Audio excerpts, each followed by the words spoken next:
Primero vamos a poner. Ahora sí. Progress.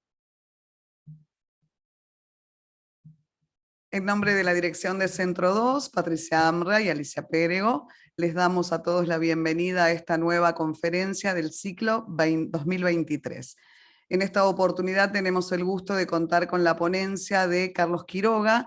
La conferencia de hoy se titula Envidia, celos y lazo social, Freud con Marx.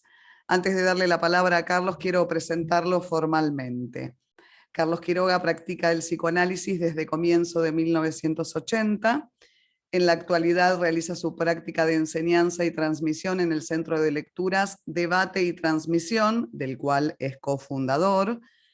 Es titular de las cátedras Teorías Psicoanalíticas Contemporáneas y Abordaje del Análisis de Niños y Adolescentes, ambas en la Universidad Nacional de Lomas de Zamora. Fue director, analista miembro y analista de la Escuela Freudiana de la Argentina, cofundador de la Fundación del Campo Lacaniano.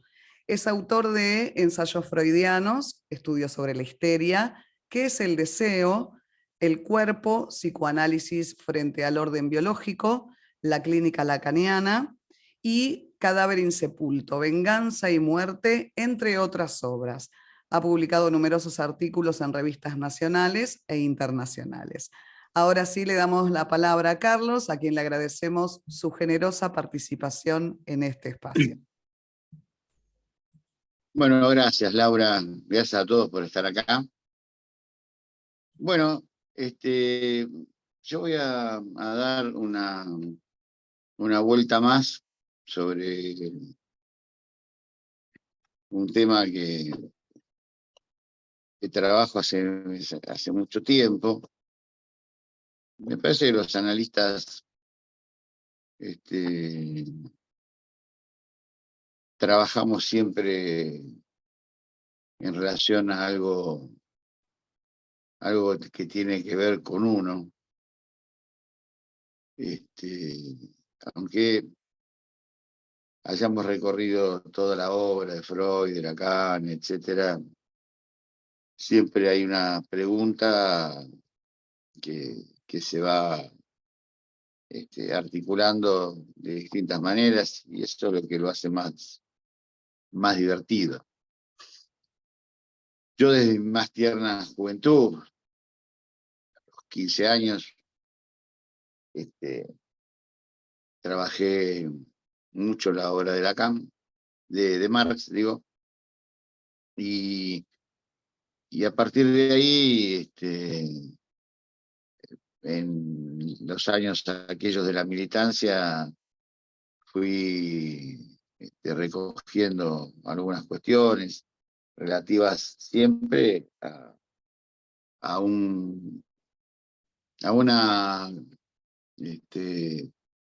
digamos, coincidencia que hay entre Marx y Freud, que, bueno, Paul Ricoeur lo planteó, lo retomó Foucault, sobre ese corte epistemológico que son, digamos, Marx, Freud, Nietzsche, en la construcción de un nuevo paradigma, ¿no? En el siglo XIX.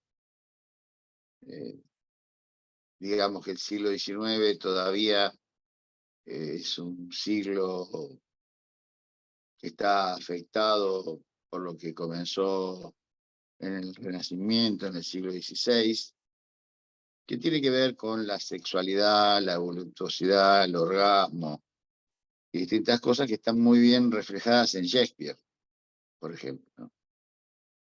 Tanto en las tragedias como en las comedias.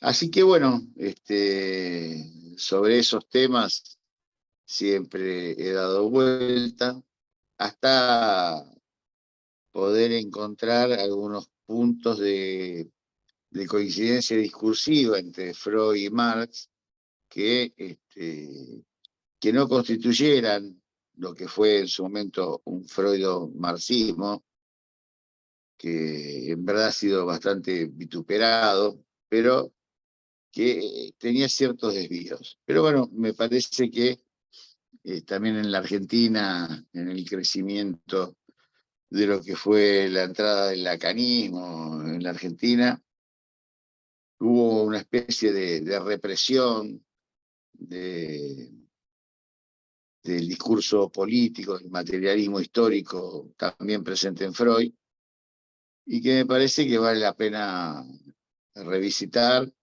y entender, porque evidentemente da ciertas claves para lo que es la práctica, ¿no? O sea, tanto Freud como Marx, como Nietzsche para Riquet y para Foucault, son fundadores de discurso, que quiere decir que crean un campo de práctica, ¿no? Es muy difícil hoy encontrar, digamos, quienes puedan decir que tienen la práctica de un discurso.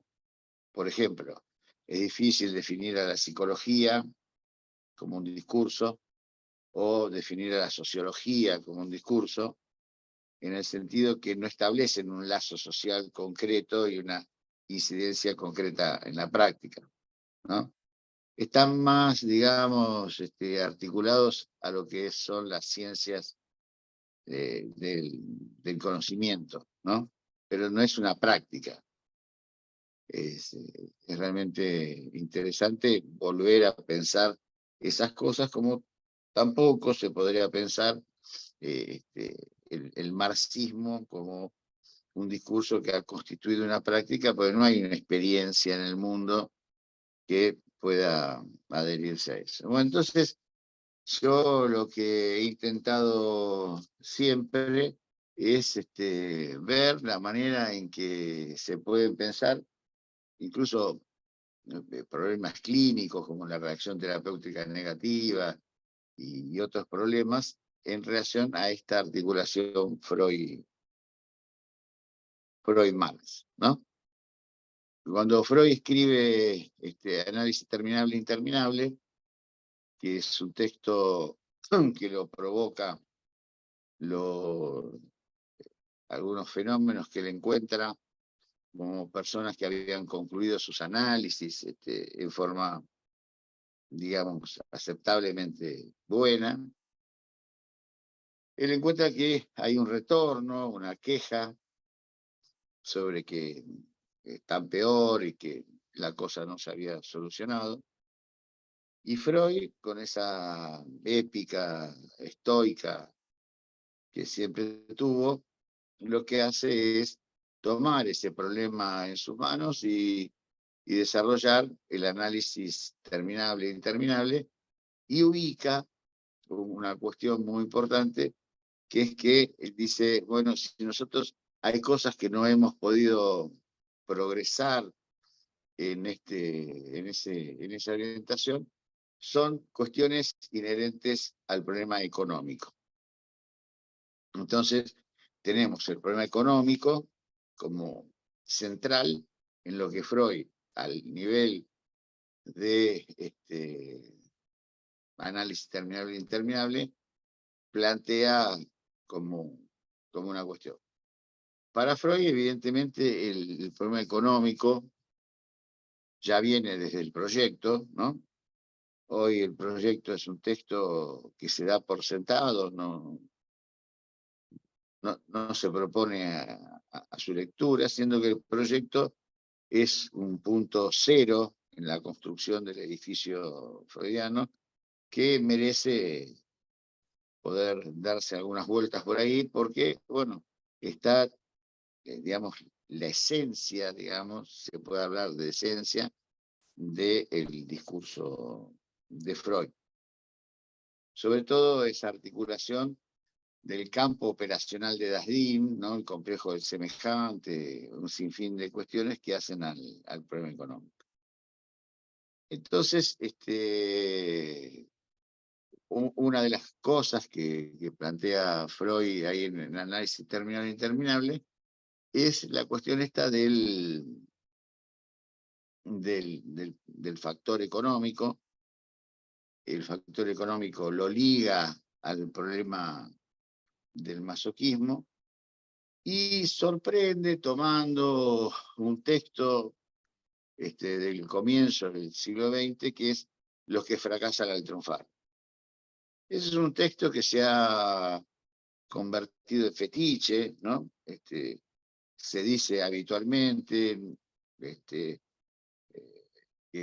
cualquiera no se la bancó, que se boicotea, operaciones psicológicas por el estilo, ¿no? Que me parece que corren el eje de lo que sucede, ¿no? Porque también es cierto que hay los que fracasan al triunfar y hay los que triunfan al fracasar, ¿no? Así que me parece que eso está tomado muy ligeramente. Freud lo toma de otra manera en Análisis terminable e interminable y empieza a crear una teoría del problema económico que yo entiendo que tiene una relación muy, muy directa con, eh, con lo que plantea Marx como la economía, ¿no? En términos generales, la economía etimológicamente incluso quiere decir la circulación de los bienes y el control de los gastos, ¿no? Eso es lo que es economía. Eso quiere decir economía. La economía no es sola, contrariamente a lo que se piensa hoy. La economía es economía política. No hay economía sin política y no hay política sin economía. Eso es así. Entonces, es interesante poder pensar de qué economía se trata, tanto en Freud como en Marx, y ahí Lacan ayuda bastante, y eso se establece sobre la teoría del valor, ¿no? Entonces tenemos la cuestión de los análisis terminables, interminables, la reacción terapéutica negativa. Es un problema económico, lo que hace los que fracasan al triunfar, los que triunfan al fracasar. En fin, todo eso está referido a un problema de economía, ¿no? Freud y Marx tienen una coincidencia clara de entrada, que es que para los dos el sujeto es un efecto, ¿no? No existe para Freud ni para Marx nada que se parezca a lo humano que no provenga de una relación social, ¿sí? En ese sentido, siempre se trata de relaciones sociales. Por ejemplo, en Marx, el sujeto es efecto de las relaciones de producción, de acumulación y distribución de la riqueza, ¿no? Marx tiene una obra que es El Capital, que la extrae de lo que son los Grundrisse, que son los elementos, los fundamentos, que son unos textos que empieza a escribir Marx a partir de darse cuenta que la revolución de la Comuna de París no era el final del capitalismo. El capitalismo tenía una capacidad de restablecerse. Entonces, a partir del 47, 48, Marx se dedica a ninguna cuestión de la coyuntura y se pone a trabajar sobre distintas cuestiones y de ahí extrae El Capital. El Capital es una obra que está dividida en tres partes. La primera dedicada a la producción, la segunda a la distribución y la segunda dedicada a la realización del capital y la tercera dedicada a la distribución. En la producción hay una cuestión muy, muy clara que Marx plantea en una disidencia, digamos, con Ricardo y Adam Smith, que es que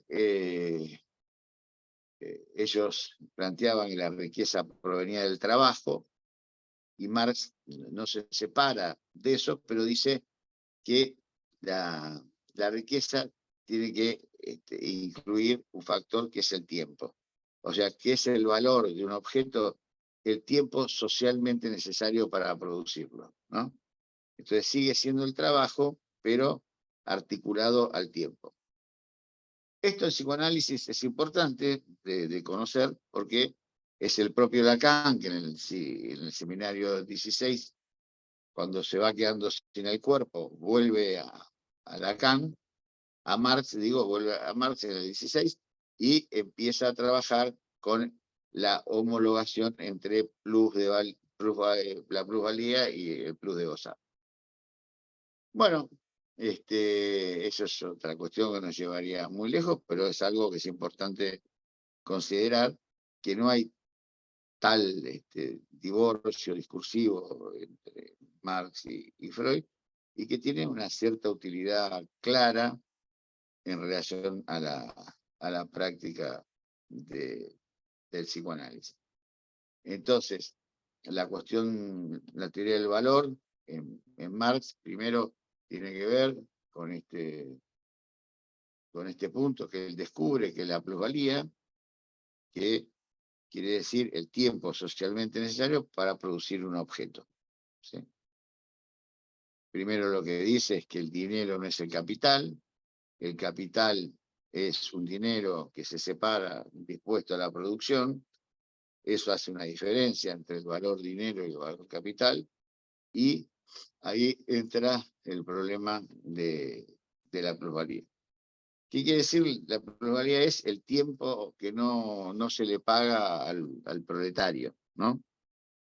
O sea, el proletario, si uno quiere fabricar algo, compra materia prima y la materia prima se gasta por la materia prima, las máquinas se gastan por las máquinas y al único que se le puede pagar menos que lo que produce es al proletario. Y este es el comienzo del capitalismo. Este es el capitalismo industrial en el cual ya no habitamos, nosotros habitamos en un capitalismo financiero, donde las relaciones de producción han cambiado y nosotros estamos practicando como psicoanalistas, no en el siglo de Platón, sino en un capitalismo financiero que produce todas las alteraciones que produce. El capitalismo financiero terminó con la bomba Hiroshima, el capitalismo, el capitalismo industrial terminó en la bomba Hiroshima, el capitalismo financiero, Dios sabe en qué cosa va a terminar. Pero evidentemente estamos viviendo el fracaso de la globalización. La globalización ha fracasado, los 2/3 de la humanidad están fuera de servicio y veremos qué es lo que pasa. Las democracias están intervenidas, están cuestionadas absolutamente, y es con ese sujeto el que nosotros recibimos en nuestros consultorios, ¿no? No es que recibimos eh, las personas que recibía Freud, ni siquiera las que recibía Lacan, ¿no? Así que, bueno, saber un poquito de estas cosas viene bien para más o menos ubicarse y no enojarse, digamos, con fenómenos como los que está hoy la juventud, como se llama, ¿no? Se dice, todos los jóvenes votan a Milei. No, no todos los jóvenes votan a Milei. Pero hay un fenómeno que evidentemente está en relación a una suerte de disolución, de asimbolia, ¿no? Que cuestiona también la teoría del valor.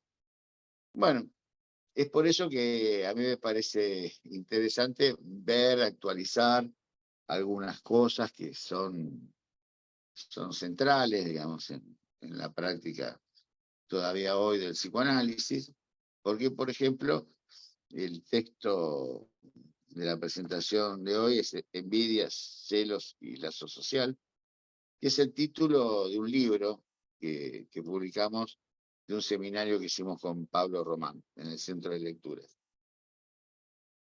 Ahí encaramos los celos, la envidia, en el sentido también esto de del factor económico que suponen los celos y la envidia, porque es lo que nosotros estamos habituados a escuchar. Lacan dice en algún lugar, en el análisis no se habla más que de amor, y eso es efectivamente cierto, pero del amor parece que se presenta en estas, principalmente, digo, no solamente únicamente, pero principalmente en estas dos pasiones, ¿no? Los celos y la envidia. Entonces se me ocurrió articular junto con lo que decía de Marx, estas pasiones de los celos y la envidia a lo que Freud nos enseña acerca de el mito de Tote y Tabú y la construcción de lo que es la historicidad. Yo sostengo, lo puedo mantener, es que existe en Freud un materialismo histórico, ¿no?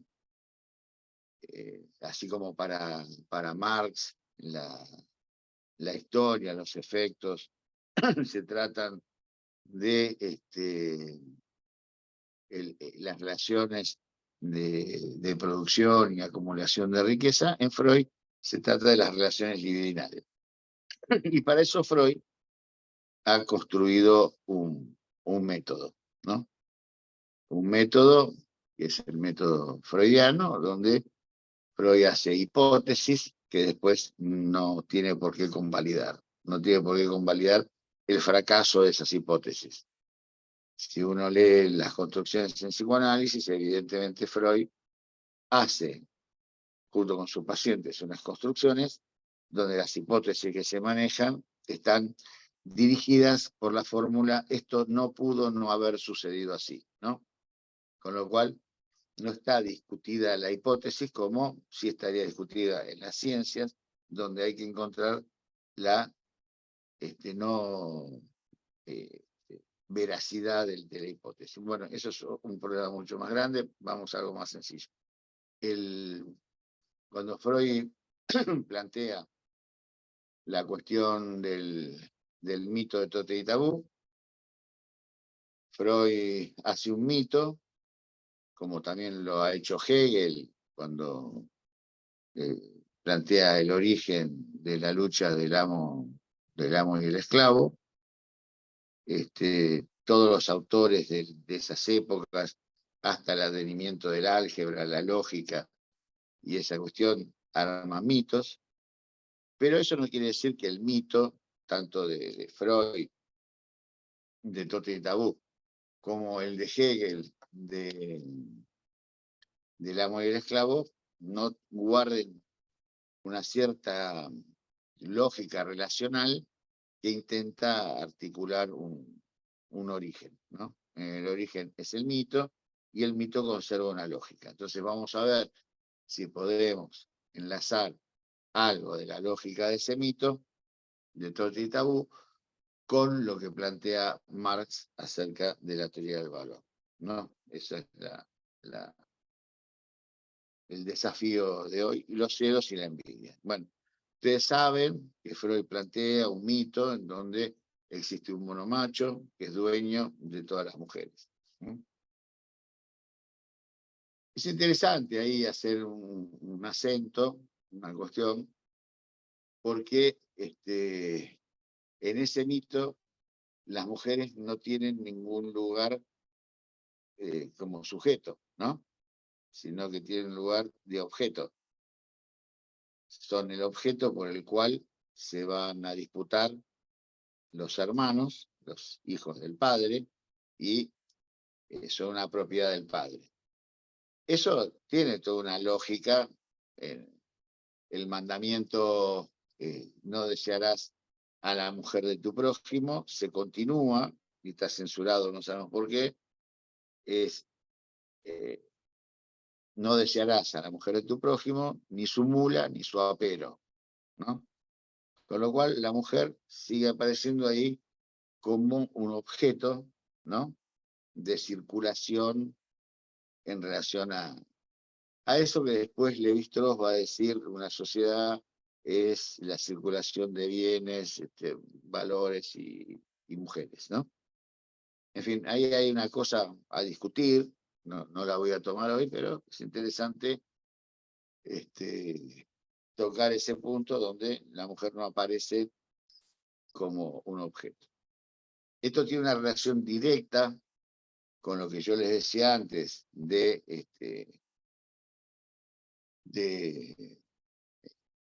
análisis terminable e interminable, porque en análisis terminable e interminable, Freud concluye que la roca viva de la castración es el rechazo de lo femenino, ¿no? Pero esto para hombres y mujeres. Si ustedes recuerdan, Freud va a decir que el temor de ser sodomizado del lado del varón es un rechazo de lo femenino, y la envidia al pene es un rechazo de lo femenino del lado mujer, ¿no? Hoy me contaba una amiga que el hijo le dice, tiene una hermanita, y le dice, ¿por qué fulanita tiene vulva y no tiene pito como todos los seres humanos? O sea que parece que va en serio el asunto de que para los niños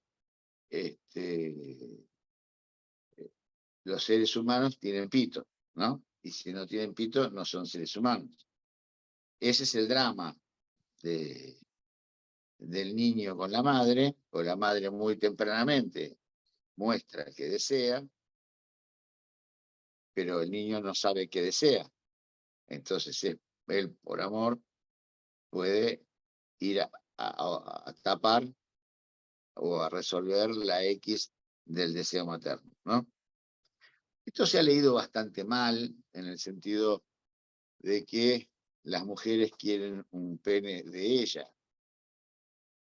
Yo he escuchado muchos relatos de pesadillas de mujeres despertarse de una pesadilla porque se soñaron con pene.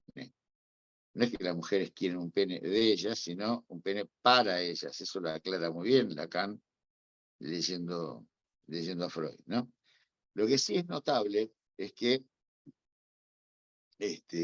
la roca viva de la castración para Freud es ese rechazo de lo femenino, tanto para hombres como para mujeres. Eso está claro, ¿no? Incluso eso, lógicamente, es un tema muy interesante porque el lado femenino discute el universal, porque si yo tengo el universal el hombre, como se dice, ¿no? Yo cuando llegué ya estaba, eso, no me culpen de eso, se dice el hombre. Había una revista de mi época que se llamaba La Historia del Hombre y aparecía Madame Curie, ¿no? Una cosa medio rara, ¿no? Decía La Historia del Hombre y aparecía Madame Curie. Bueno, el hombre tiene dos elementos, hombre y mujer, ¿no? El hombre, claramente, es un hombre que no es una mujer. Mientras que la mujer es un hombre que no es un hombre, quiere decir que la mujer hace estallar el universal, ¿no? O sea, hay una no garantía que se presenta del lado de la mujer. Bueno, pero volvamos al asunto de Totem y Tabú. En Totem y Tabú, digamos, lo primero que aparece es esta cuestión del padre totémico, el mono macho, que no se le puede decir el padre, en verdad es el mono macho, que es dueño de todas las mujeres. ¿Sí? ¿Qué quiere decir? Que se ha apropiado de un goce. Eso es así. En el mito, digo, de Freud. Entonces, la Vulgata universitaria dice que los hermanos lo matan al padre y se lo comen, ¿no? Pero es verdad, en un pie de página es muy claro que Freud dice que por la envidia a ese goce se lo comen, entonces lo matan. ¿Se entiende? Hay una diferencia muy importante ahí. No es que lo matan, entonces se lo comen, sí, pues sería otra la pulsión que acompañaría eso, ¿no? Y si fuera otra la pulsión que acompañaría eso, no entenderíamos nada de la incorporación, ¿sí? Ni del canibalismo. Hay que hacer una diferencia entre incorporación y canibalismo clínicamente fundamental en el tratamiento de la anorexia, la bulimia y todo eso, claro, ¿no? Donde hay que diferenciar incorporación de canibalismo, ¿sí? Entonces, este pequeño pie de página a mí me dio la posibilidad de replantear el problema de la metáfora, pero no me voy a meter por eso, pues es medio un lío. Todo el problema del texto de Freud, de la metáfora del sujeto, está cuestionado, digamos, como abstracto, digamos, porque rechaza la cuestión del canibalismo y la incorporación, la carne, ¿no? La carne es francés, los franceses están muy seducidos por los esquemas, ustedes sabrán, ¿no? Son Descartes, ¿no? Son los esquemas. Y bueno, y en psicoanálisis hay varios que usan esquemas y usan fórmulas y ya se limpia de goce todo el panorama, ¿no? Entonces hay un problema con eso cuando se rechaza la cuestión de la incorporación y el canibalismo. Muy bien. El comerse al padre, ¿no? El comerse al padre origina, digamos, que el padre nazca la estructura como padre muerto. Entonces, sigo el mito de Freud, que se articula al complejo de Edipo, que da las tres dimensiones del padre, porque luego los hermanos se reúnen y no es que se desbanda la fiesta y el jolgorio, sino que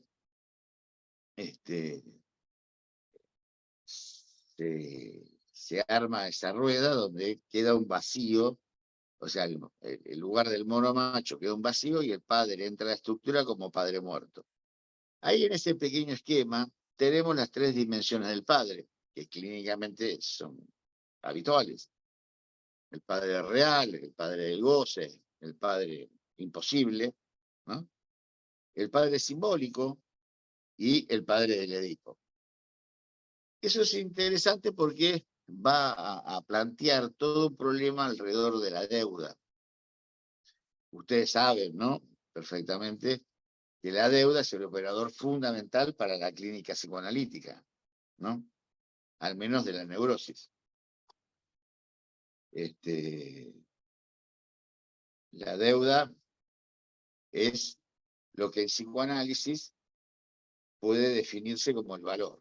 En Marx tenemos el valor de uso, ¿sí? El valor de cambio, que tiene sus definiciones, pero con Lacan podemos plantear, siguiendo a Freud, el valor de goce. Y ahí entra la primera definición que podemos hacer claramente de la envidia. ¿La envidia qué es? La envidia no es la pasión loca de tener lo que el otro tiene. Ustedes lo sabrán. ¿Lo saben?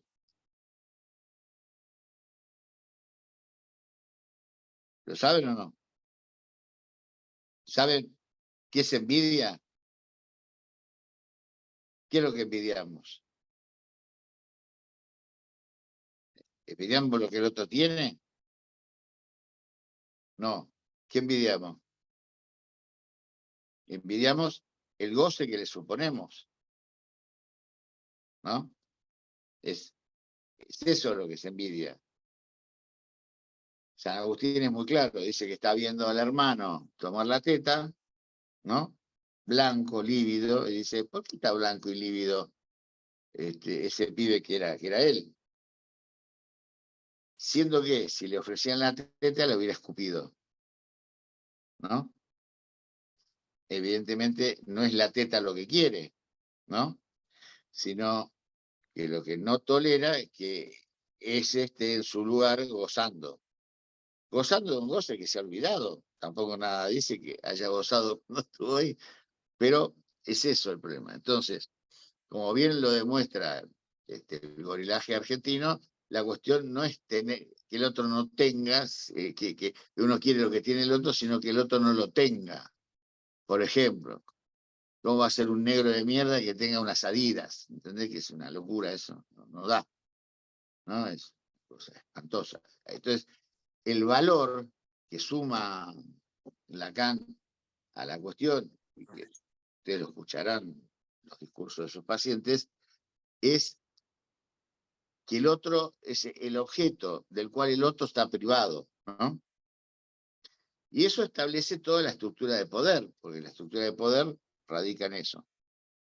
Yo no puedo tener un poder sobre nadie si no lo puedo privar. Por ejemplo, yo en la facultad le digo a mis alumnos que el poder que yo tengo sobre ellos es que los puedo bochar, no que los puedo aprobar o que les puedo enseñar muchas cosas, ¿no? Sino el poder radica en que los puedo bochar. O sea, que el poder radica en lo que uno puede privar al otro, ¿no?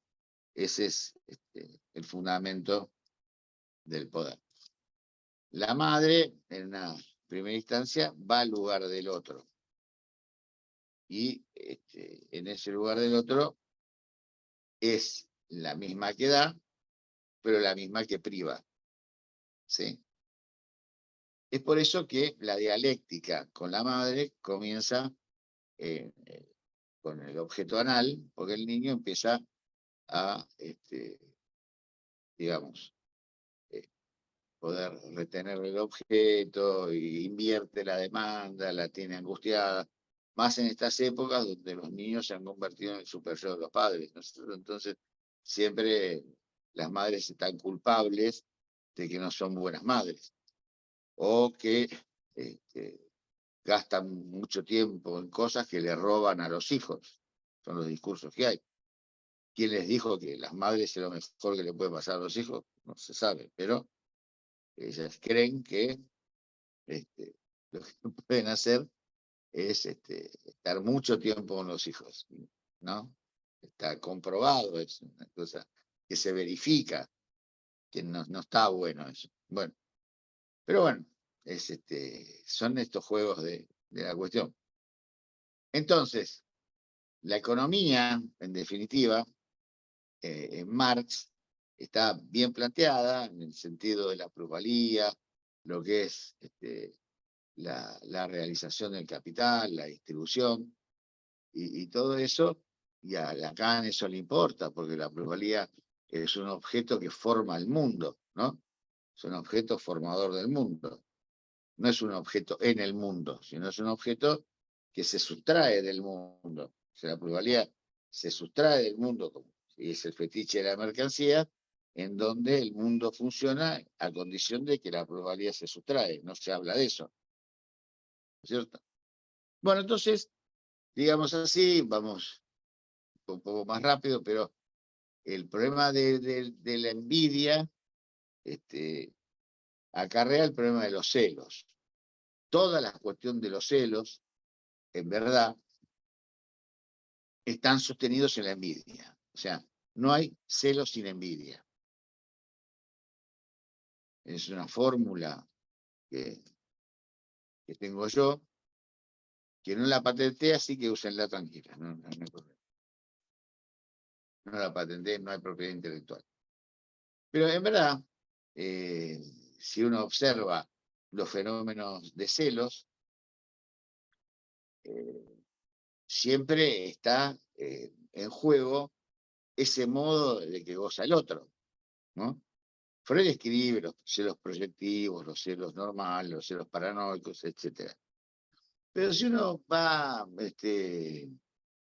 por ejemplo, los celos en los hombres es mucho más claro, que tiene que ver con el goce de la mujer, ¿no? ¿Qué busca un hombre en la cartera de la mujer? ¿Qué busca? El pene del otro. ¿Qué va a buscar? ¿No? Y es eso lo que aparece en los discursos de los celos. Si estuviste, si no estuviste, cómo era, y qué te hizo, y si gozaste, no gozaste, ¿no? Hay una anécdota de una mujer que la descubren a la salida de un hotel y dice, pero no acabé, ¿no? Es importante eso. ¿no? Si supiera esa mujer que todo el problema radica en eso, ¿no? Entonces, es esa cuestión del goce, la envidia y los celos, lo que hace a la infraestructura económica del valor, en última instancia, tiene que ver con esto. Pero, bueno, la subjetividad entra en la economía y es algo que en Marx está, pero está muy ocultado en lo que es la vulgata marxista.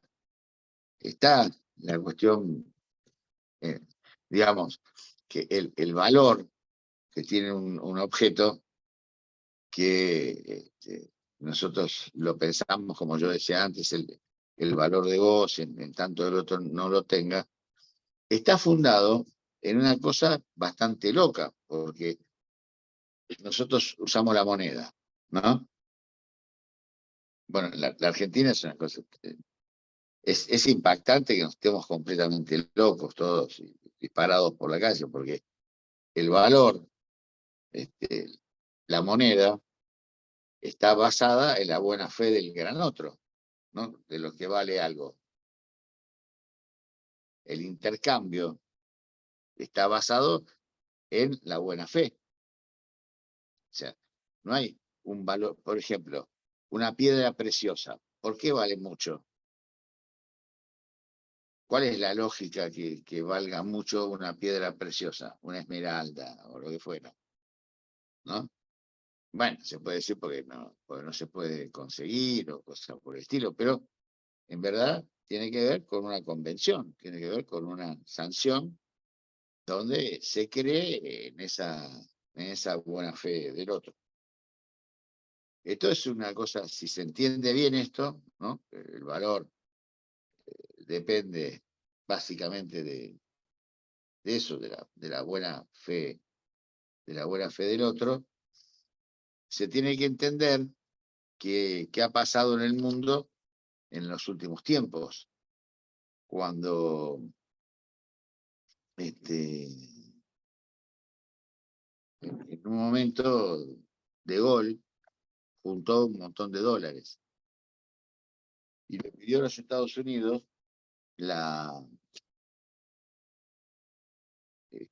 el oro correspondiente con los dólares que tenía. Entonces, Estados Unidos le dio el oro y a partir de ahí decretó la no convertibilidad del oro, del dólar en oro, ¿no? Ustedes se imaginan, desenganchó, ¿sí?, del referente y de la buena fe del otro y empezó Estados Unidos en un proceso inflacionario. Si ustedes piensan una película de los años 50, yo digo esto porque nosotros tenemos que saber los sujetos que recibimos en el consultorio, ¿no? Estamos en el cielo de Platón, ¿no?, que está el tiempo detenido para nosotros y se trata del complejo de Edipo y nada más, ¿no es cierto? Tenemos un problemita con eso, ¿no? La posición del inconsciente es bastante distinta. Hoy, ustedes observarán que casi no se puede creer, la gente está inconmovible respecto de muchas cosas que se pueden atravesar eso. Bueno, si ustedes piensan una película de los años 50 en Estados Unidos, robaban en un banco por $50.000. Hoy eso tendría que ser por $50.000 millones. O sea que hay inflación ahí, pero también esa inflación no impacta en Estados Unidos porque es exportada. Se exporta a los países periféricos. Entonces, ¿qué quiere decir? Que hay una pérdida de la credibilidad en esa buena fe del otro. Esa pérdida de la credibilidad en la buena fe del otro es lo que construye lo que se llama, entre comillas, las nuevas patologías. Porque hay una falla a nivel de la creencia en relación hasta al simbólico. Entonces, cuando nosotros recibimos, mucha gente en época de Freud, pongamos, ¿no? Freud descubre la sexualidad infantil y es un escándalo. Freud analizaba en ese contexto, ¿no? La relación los deseos incestuosos, ¿no? Todas esas cuestiones. Hoy no, eso no escandaliza a nadie, ¿no? Y eso me parece que ha hecho, esa incoherencia ha hecho que los psicólogos y las psicólogas se han convertido en una especie de super yo, que están amenazando todo el tiempo a los pacientes acerca de cómo es que no se conmueven por cosas tan inmorales, ¿no? Y me parece que hay toda una militancia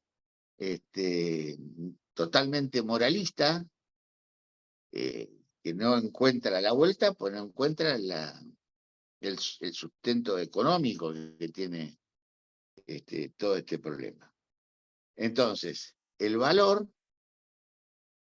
de algo, que es lo que se viene perdiendo, por eso tomo lo del valor, es lo que se viene perdiendo. Entonces, la envidia, el canibalismo, cada vez reina más en los síntomas que se presentan, cada vez son más crudos y todo eso, tiene que ver con que hay una desvalorización de la deuda,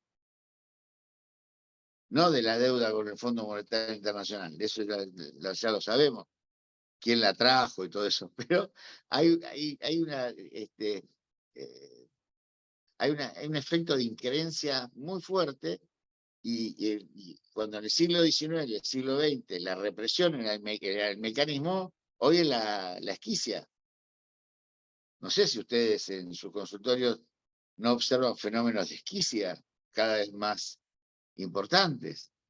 Toda la cuestión del espectro autista, ¿no? Toda la cuestión del espectro autista es un fenómeno que tiene que ver con estos modos de producción y tiene que ver con lo que queda del padre, si es que queda algo, ¿no? Es, es increíble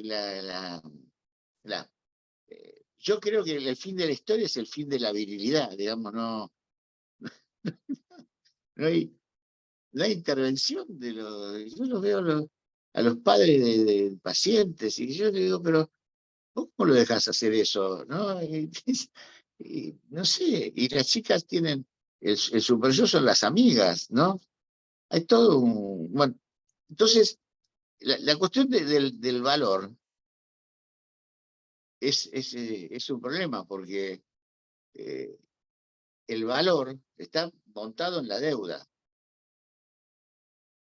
Y la deuda requiere de un cierto orden simbólico. Por ejemplo, si nosotros dividimos la función paterna en imaginario, simbólico y real, vamos a tener que el valor de algo es homólogo a lo que no se puede pagar de una deuda. ¿Se entiende? La deuda, la deuda con el padre es una deuda inconmensurable. Es algo que aparece entre el fantasma de asesinato del padre y la adoración del nombre, ¿no? Entonces, hay una cuestión que no encaja.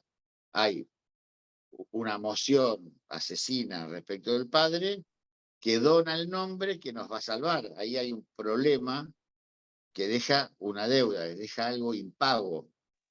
El padre, digamos, salva, entre comillas, de la relación sin salida con la madre. Eso genera una deuda, pero esa deuda no es pagable, ¿no es cierto? Es inconmensurable esa deuda. En el plano imaginario tiene que ver con esto. En el plano simbólico tiene que ver con que el padre es el que prohíbe el goce semiótico, que se reproduzcan las palabras locamente, ¿no? Y en el plano real tiene que ver con el real de lo imposible de pagar esa deuda. Bueno, todo Perdón, eso... Carlos, no se te ve la imagen, o me ¿Qué pasa pasó? solo a mí. No, sí, desactivaste la cámara, no me No te ve sin nada. querer. A ver, sí soy yo, pero... Entendido. ¿Ahora? Ahora No sé sí, qué. ¿Ahora estoy? ahora se te ve perfecto, sí. Dicen que no. Sí, ¿Vos sí, me sí, se ves? te vemos, sí. ¿Vos me ves? ¿Ustedes me ven? ¿No Nosotros me Sí, te ven? vemos. sí. Sí, se Menos mal. ve. Estoy bien. Bueno, entonces, vamos a ver si podemos ordenar esto. La deuda genera una progresión incontenible, ¿sí? Que tiene que ver con eso, con la posibilidad de que el padre articule No es como el una tuyo. ¿Qué querés disposición. hacer, pa? Nada. ¿Querés sacar cosas? Tenés que hacer así, mirá. Ya hice.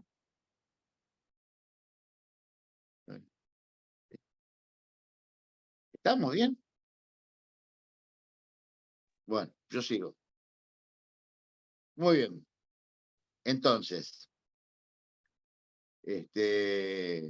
vamos a retomar la cuestión del valor. El valor tiene que ver con lo que no es posible de pagar de una deuda. ¿Eso más o menos quedó claro? Muy bien. Pero hoy es muy difícil articular una deuda, porque la función del padre ha caducado de una manera estrepitosa, ¿no? No hay eso en el sentido de ninguna dimensión en la que nosotros nos movemos, ¿no? Entonces, yo creo que ese es el atrapamiento que hay del espectro autista, de todos esos fenómenos que ahora se les pone nombres de siglas, ¿no? Yo enseño en la carrera de psicopedagogía y la verdad es que es una cosa muy delirante lo que pasa con los pibes en relación al diagnóstico ¿no? de ADD, AFJP, no sé, es un desastre eso, ¿no? Hay toda una cosificación, una medicalización de los niños por cualquier cosa. No hay yo por suerte he evitado en algunos casos que esos pibes puedan entrar en el circuito de la medicalización, ¿no? Bueno, entonces, no, pues se dice que hay una caída de la función paterna, pero no se entiende cuál es la consecuencia de la caída de la función paterna. Y es que el valor de la deuda no tiene ninguna función. Porque ¿cuál es el valor de la deuda? El valor de la deuda es, decía yo, lo dice Freud, entre eh, el fantasma del asesinato del padre y a la vez recibir de él la donación de su nombre. El nombre no es un signo, porque no representa una cosa. Y el nombre no es una palabra, porque no lo vas a encontrar en ningún diccionario. El nombre es en ese sentido un real, respecto de lo cual en algunas épocas morir por el nombre era el honor, ¿no? Todas las tragedias están basadas en ese honor que tiene que ver la función del nombre. Bueno, ese es el famoso nombre del padre, ¿sí? Lo que se dice por ahí como nombre del padre, sin saber qué se está diciendo, bueno, es esto. Es lo que queda entre el deseo del asesinato del padre y la donación del nombre, ¿no? Son dos dimensiones. Hay una dimensión imaginaria, que es el deseo del asesinato del padre, y la dimensión simbólica, que es la donación del nombre. Esa articulación, no sé si lo entienden, genera una deuda. Esa deuda es impagable. Esa deuda que es impagable es lo que define el valor. O sea que el valor es lo que es imposible de pagar de esa deuda, ¿sí? Con lo cual, si eso no está articulado, nada tiene valor. Se sigue, nada tiene valor. No hay... Y es lo que está pasando, nada tiene valor. vos le decís a alguien, che, pero los derechos, y si no tengo ningún derecho, te dice, ¿no? Entonces, hay una disolución, como una asimbolia de la cuestión que hace muy difícil que nosotros podamos encarar nuestra práctica, porque hay un efecto de cierre del inconsciente, ¿no? Entonces, no hay que angustiarse tanto que uno sea tan tronco que no sabe cómo generar un fallido o un sueño en un paciente. Es que estamos en una época de cierre del inconsciente y hay que arreglárselas de alguna manera. Bueno, esto, si no lo ligamos a la pulsión, no vamos a entender nada, ¿no? La pulsión, fundamentalmente, es aquello que da cuerpo, ¿no? Que da el cuerpo como respuesta a la demanda materna. Vos agarrás y decís, che, ¿cuál es el fin de la pulsión? ¿Y qué te dicen? La satisfacción, ¿no? Cualquiera, dice, la satisfacción. Ok. Pero ¿la satisfacción de qué? De una necesidad, ¿no? No, si la satisfacción de una necesidad, ¿por qué no le decimos instinto? Nos hacemos los pillos diciendo, ¿no? Pulsión. No debe ser de una necesidad. Entonces,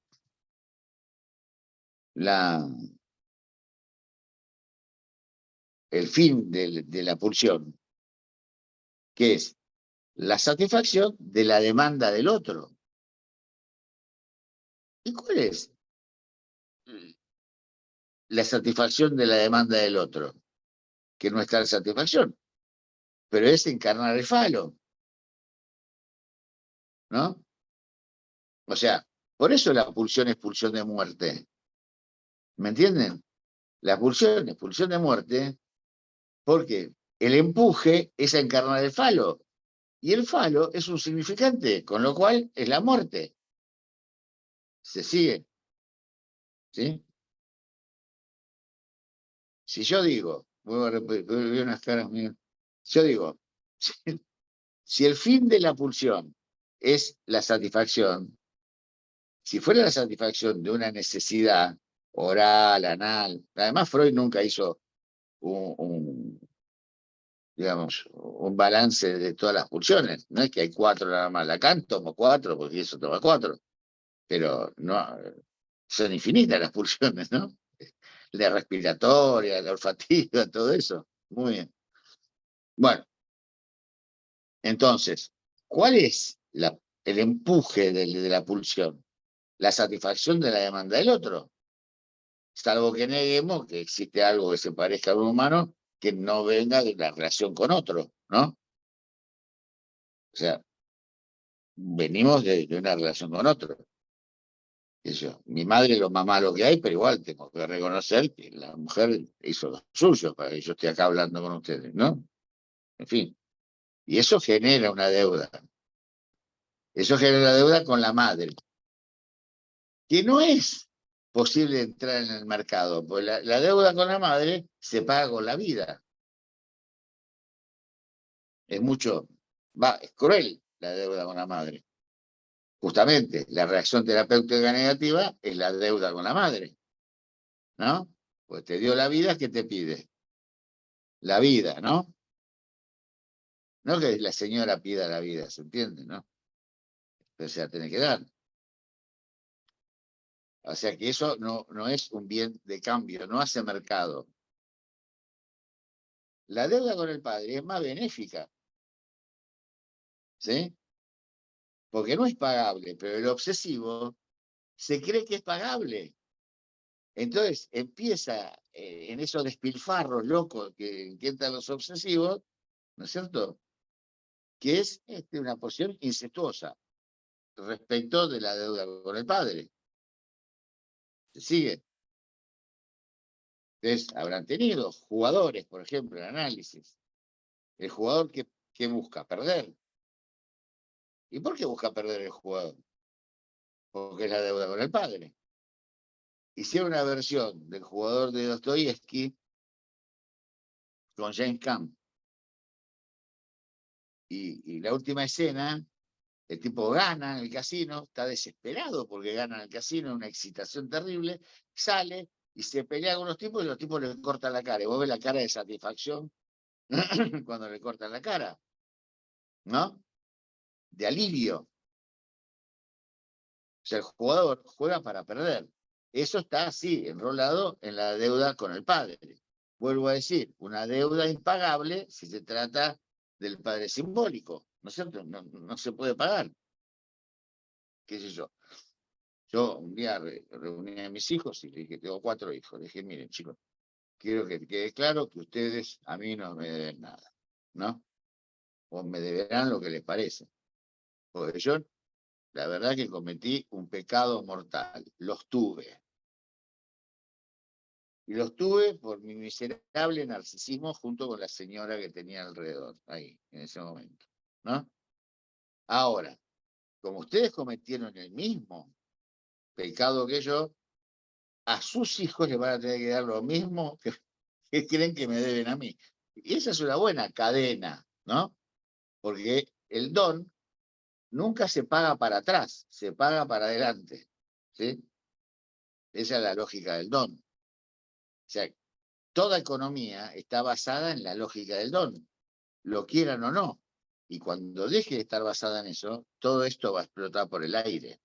Lacan dijo, todo esto va a explotar por el aire y nos abrazaremos a la verdadera religión, la católica, porque tiene el nudo Borromeo.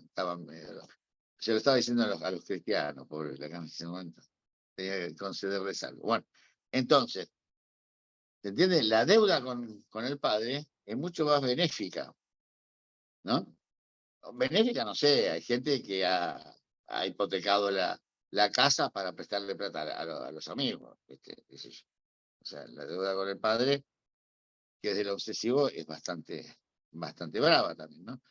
Pero digo que esto es muy interesante para que nosotros pensemos que hay un valor que supone la subjetividad, que es ese valor de goce, ¿no? Que tiene que ver con la culpabilidad. Y yo creo que en el análisis, nosotros lo que escuchamos es hablar de amor, pero en los términos más deliciosos. La envidia, la culpa, los celos, el crimen, ¿no? Es así que es increíble que por un puñado de monedas queramos ser psicoanalistas, ¿no? Para ser chupados, cagados, meados, ¿no? Todo eso de una manera insoportable, ¿no? Es eso. Yo quería que Lacan se hacía el canchero cuando decía, claro, iban a escuchar 1000 personas, ¿no? Y cuando yo iba a París, y Zapata me decía, no, y Lacan se ponía muy nervioso porque decía, no puede ser que tanto quieran ser psicoanalistas. Es cierto, yo pensé que se hacía el canchero, no. Es verdad, ¿cómo vas a decir que eres psicoanalista? Tienes una teoría totalmente inconsistente, ¿no? Totalmente inconsistente. Viene un chabón y te dice, ¿vos leíste Proust? Y dice, ay, no sé, ¿qué pasó? ¿Cómo estuvo leyendo Proust? ¿No? Es verdad, estás ahí, en una situación completamente loca. Si supervisar a los pacientes se te van, ¿no? Es así. No es que yo tenía que supervisar a los pacientes, se te van. Yo tenía que alimentar 3 pibes en ese momento, yo dejé de supervisar. Hasta que empecé a supervisar a Norberto Ferreira, y bueno, supervisé ahí, me salvé. Pero si no, paciente de supervisar, se me iba. No, porque estaba pensando mal lo que tenía que hacer, que estar ahí. Estaba ausente, la gente se aburría, se iba, ¿no? Además, yo soy hace 40 años, te imaginás, era de callarse la boca, ¿viste? Una cosa espantosa. Entonces, bueno, está esta cuestión de del valor, ¿no? Del valor en psicoanálisis. No es que desdice, no hay coincidencia con Marx respecto de que la teoría del valor tiene que ver con una operación, ¿no? Es el tiempo necesario, pero el tiempo en psicoanálisis no es cualquier cosa. El tiempo en psicoanálisis es el objeto. Entonces, no me voy a meter por ahí, porque voy a embrollar todo lo que creo que pude más o menos no, establecer. Pero quiero decir, está ese registro del valor de goce, en tanto el otro no lo tiene, la envidia, ¿no? Y está el valor ligado a la deuda, ¿sí?, en las 3 dimensiones paternas. Porque la deuda respecto de la madre no es deuda, no entra en la circulación. ¿Se sigue esto? La deuda respecto de la madre es la muerte. Es por eso que yo, y esto es totalmente personal, ante la posibilidad de una reacción terapéutica negativa, esto parece una técnica, lo cual, si quieren, dígale técnica, pero bueno, algo tenemos que hacer, pobre gente, no tenemos nada, estamos ahí por un puñadito de moneda, un desastre en la Argentina, algo tenemos que hacer.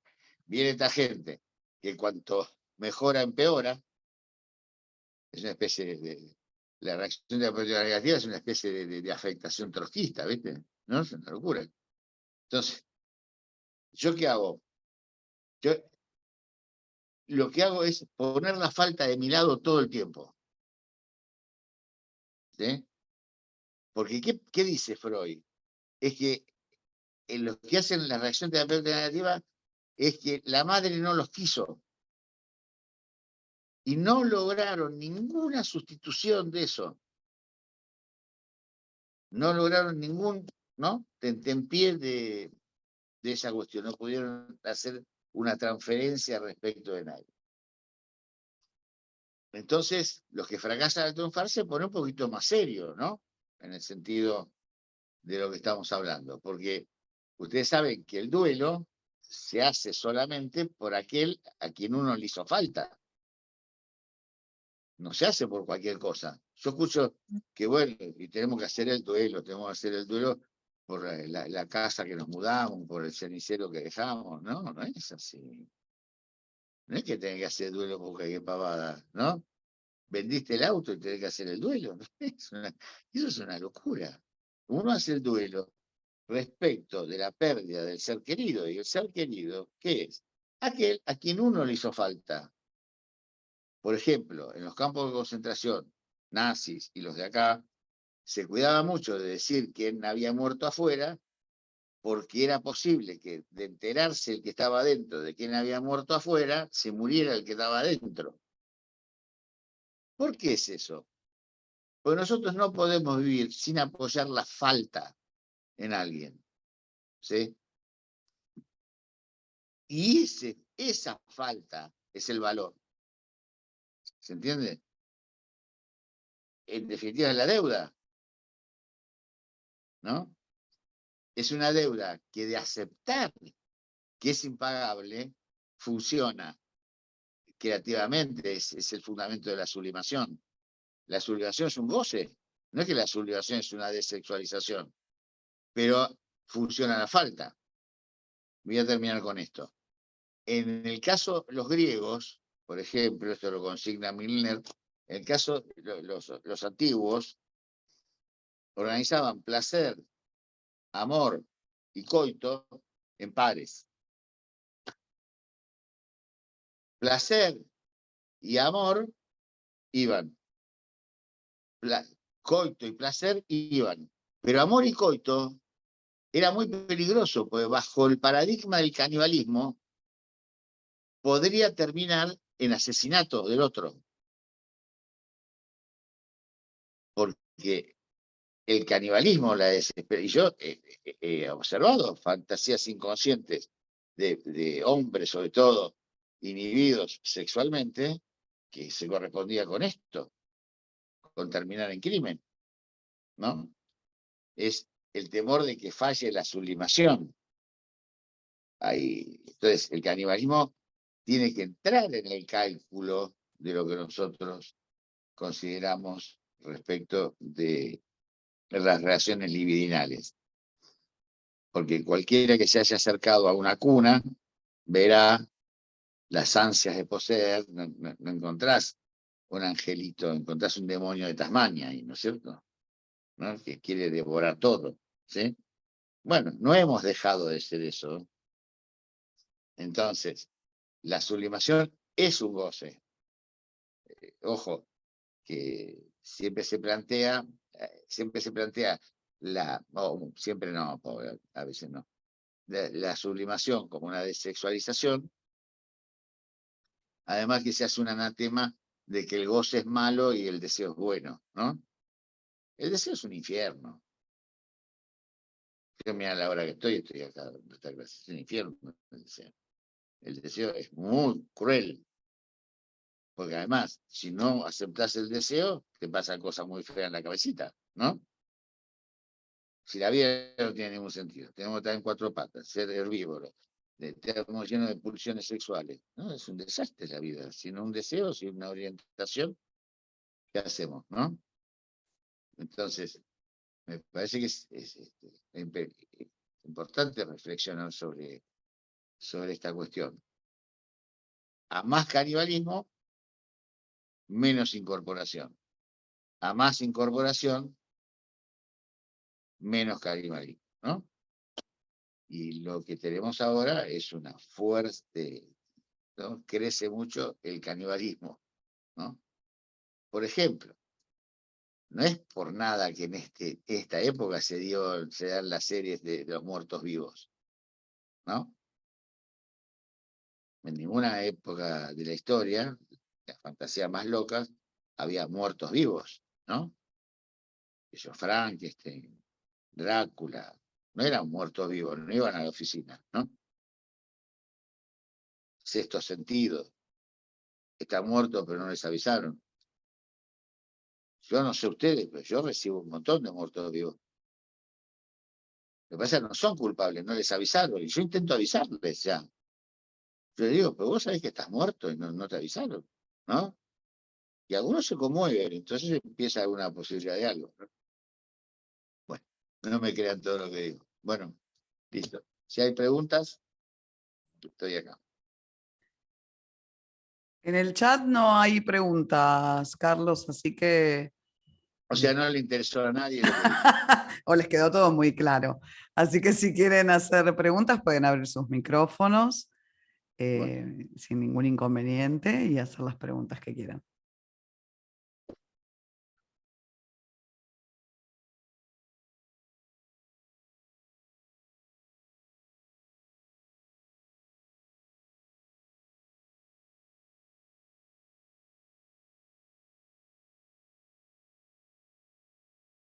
No se agolpen. Hola, buenas noches. Hola. Hola. ¿Qué tal? ¿Recibe? Yo Se me congeló. no sé si a los demás les pasa lo que decías. Ya que se Hola, entrecorta. hola. Se entrecorta. Sí, es que estoy desde México y la señal no está muy Ah, bien. qué lindo. Mi hijo mayor vive allá. Ah, ok. Nada, te decía que a lo mejor no hay muchas preguntas porque a lo mejor, bueno, no sé, fue tanta información y hay tanto que procesar que llenar cosas es complicado, pero me quedé pensando en esto que decías de la deuda, de esta deuda hacia la madre que es imposible de pagar. No sé si podrías ahondar un poquito en esta parte. Sí, toda deuda es imposible de pagar, ¿no? Justamente la castración, como decimos nosotros, es la aceptación de que la deuda se transmite. Por ejemplo, vamos a decir algo más claro. El psicoanálisis, por más vueltas que se dé, el deseo de Freud, ¿no? Y nosotros seguimos interrogando el deseo de Freud. O sea, este negocio lo inventó Freud. Nosotros estamos acá porque existió un señor que se llamó Sigmund Freud y que tuvo un deseo de hacer todo lo que hizo. Después vinieron grandes analistas, Melanie Klein, Lacan, en fin, ¿no? Y demás. ¿Cuál es la cuestión con la deuda respecto de Freud? Bueno, es seguir transmitiendo, ayornando a las épocas que van, la interrogación que vamos a hacer de su deseo. Eso es una deuda, digamos, que se puede ordenar respecto del padre, ¿no? No porque Freud sea el padre del psicoanálisis, esas pavadas se dicen, sino que es el fundador de un discurso, el fundador de un campo. Y yo creo que todo lo que en psicoanálisis no parta de Freud es un delirio. Honestamente, creo eso. Sé que es discutible, otros tienen otras posiciones. Para mí es un delirio. Ahora, respecto de la deuda con la madre es, la madre dio la vida y se le debe la vida. No hay una transmisión, ¿se entiende ahí? Ahí hay algo que impide, digamos, la aceptación, la culpa con eso, porque por lo general la deuda con la madre se va a organizar en la medida en que el deseo de la madre no estuvo. Por ejemplo, te voy a poner un ejemplo. Es notable cómo, pienso en un caso, una mujer, los esfuerzos que hace, ¿no? Con sueños y con todo tipo de cosas, para no reconocer la falta del amor de la madre, ¿no? Eso que es evidente. ¿Por qué es ese esfuerzo? Porque ese esfuerzo es el intento de poder obtener una deuda con la madre, no de pagar una deuda con la madre. ¿Se entiende? Ujú. Ella querría tener una deuda con la madre y querría creer que la madre la quiso, y, en fin, y todas esas cosas, ¿no? Ujú. Entonces, eso es mucho más crudo, digamos así, que la deuda con el padre, que es más benéfica porque se juegan otras cosas. Mm. No sé si te fue claro. Sí, sí, totalmente. Muchas gracias. No, no, Bueno, empezaron a aparecer las preguntas en el chat. Dice dale. Diana Zarco García, ¿puede explicar más ampliamente el tema de la incorporación? No, Bueno, como no. incorporación, o no sé, bueno, o está Sí, raro. sí, la incorporación es la incorporación de un vacío. O sea, nosotros tendemos a pensar la jarra, pongamos una jarra, ¿no? Como un continente que contiene un líquido, ¿sí? Pero en verdad es el bordeado, es la creación de un vacío bordeado, ¿no? Pongamos otro ejemplo. Yo tengo una madera y la agujereo, ¿sí? Eso es una manera de pensar el agujero. Otra cosa es que yo con maderitas vaya, ¿no? Formando el agujero, cirniendo ese vacío, ¿sí? Eso es toda una operación significante que en el juego de los niños, en los dibujos de los niños, se hace muy, muy evidente ese esfuerzo del significante de ir armando ese vacío. Entonces, ese vacío es una manera de, no me gusta mucho la palabra, pero de limpieza de voces. Cuando ustedes piensan, cómo nos enseña Freud, la constitución del sujeto, está el Astosum primero, ¿no? El Astosum es el rechazo que produce la primera afirmación. Y es sobre esa primera afirmación que se puede negar, ¿sí? Pero sin esa operación de Astosum, no se genera ese vacío, ¿sí? Entonces, la incorporación es la incorporación de un vacío, no es la incorporación de un lleno, ¿no? Es algo que supone una articulación en lo simbólico. Es eso, es la diferencia con el canibalismo, donde falla el simbólico y falla la función de la falta, que en definitiva sería eso. Bueno, seguimos con la pregunta de Stephanie, que dice, buenas noches, un saludo desde Uruguay, gracias por la claridad. Quisiera consultarle si puede explicar un poco más lo del obsesivo y la deuda del padre, esto de que cree que la puede pagar. Bueno, que un poco hablaste recién, ¿no? El tema es el siguiente, por lo general se cree y me parece que Freud se llamaba que es que el problema del obsesivo es con el padre. Y el problema del obsesivo no es con el padre. El padre para el obsesivo es un cadáver que no sabe dónde ponerlo, ¿no? Si uno escucha bien un obsesivo, ve el esfuerzo que hace el obsesivo por levantar al padre, lo lleva, lo carga, lo deja en un mostrador, se quiere ir, lo llama, señor, llévese esto, ¿no? El problema del obsesivo es que el obsesivo fue criado como el niño de la madre. Ahí no hay una ecuación hijo-falo, sino una equivalencia falo-niño, pene-niño, ¿no? Entonces, son esos chicos, vieron que en el colegio nosotros los veíamos, estaban todos almidonados, limpitos, bien, la cartuchera, los etiquetas, los lapicitos, todo muy prolijito, la valijita, ¿no? Todo así, venía así, ¿no? Que parecen niños adorados, ¿no? Por las madres. Pero lo que yo he constatado clínicamente, que esa adoración de las madres es un rechazo de ellos. De ellos. Y vieron que ellos, los obsesivos, alguna vez analizaron algunos, vieron que se quejan mucho de que las mujeres no lo comprenden. ¿Vieron que se ponen locos con eso? ¿No?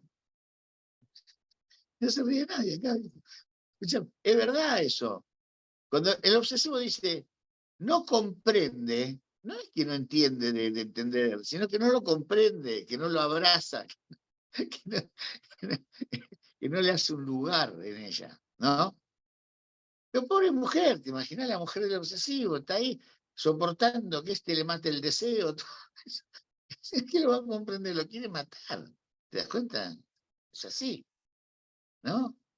Entonces, yo la mejor intervención con el obsesivo es decirle que a ver si puede derivar a la mujer, podemos derivar a la mujer a una psicoanalista, a un psicoanalista.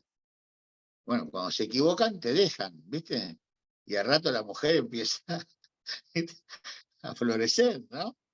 Porque baja, sale de abajo de esa cosa del obsesivo, de matarle el deseo. Y ahí